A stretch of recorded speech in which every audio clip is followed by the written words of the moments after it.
Lamar Jackson, that's who I want to talk about here, and I want to get your opinion just on his third career start. How do you think this is going to go, Jeezy? First one on the road, and I know, like we talked about, these defenses and where they rank, but this is no cupcake defense right here, and you've got a good defensive coach. So this is really, I think, in a lot of ways going to be a litmus test for Lamar Jackson. I know this. I know in Baltimore that they are feeling invigorated, feeling energized by him being on the field and everything that he's been able to do, that electricity. There's no question about that. We talk all day about him passing versus him running, but when he's on the field, he brings a dynamic to this offense that Joe Flacco has not brought. And that's why I said earlier, they haven't made any long-term decisions yet, Stace. Yeah. Because they don't have to, but it's going to determine how he plays is going to determine that, baby. And Joe's around, as you know, you guys know, but I think I want to piggyback on you, Garofolo, because, talking to folks with this team and understanding this locker room, he has really invigorated them. Even the veterans on this team have jumped on his back. They believe in him. And I think one of the things they love about Lamar Jackson is he has this extreme sense of belief and confidence in himself, but it doesn't come with the arrogance. And the sort of elitist mentality. And, he's a little unpredictable, Mike Robb. I mean, even though he's going to run the ball and they're averaging about 122 more rush yards per game with him at quarterback, he's hard to prepare for in the pocket. You used a great word, unpredictable, unpredictability. Every defensive coordinator across the National Football League is scared of that word, being unpredictable. I think that's why the Wildcat gave Bill Belichick so many issues when they were running it down there in Miami. Unpredictability, right? And first of all, I love what Lamar Jackson's been doing. To me, this is the future of the National Football League. I know people say what they're going to say about it, but our amateur system is producing more guys with that skill set than what Tom Brady is doing. One thing I can say that'll help this offense out, when Lamar Jackson is scrambling, and we had to go through this in Seattle when Russell first got there, you have to do your scramble drills, guys.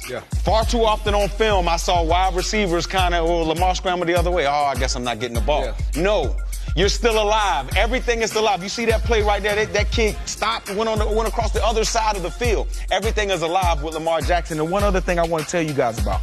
The Baltimore Ravens leads the National Football League with 27 drives of 10-plus plays. What does that mean, right?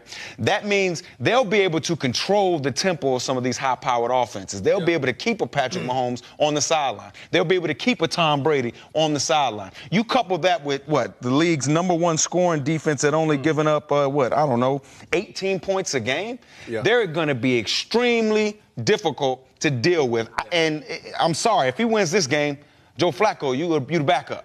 I believe that. If he wins this game, Joe Flacco, you're the backup. And the reason why those teammates are jumping on his side right now, because they know it. They know how hard it is to prepare for a quarterback like that. He's the future. I remember when we played against the Atlanta Falcons in my rookie year, and this was when Michael Vick and Warwick Dunn were running that option, that read option offense.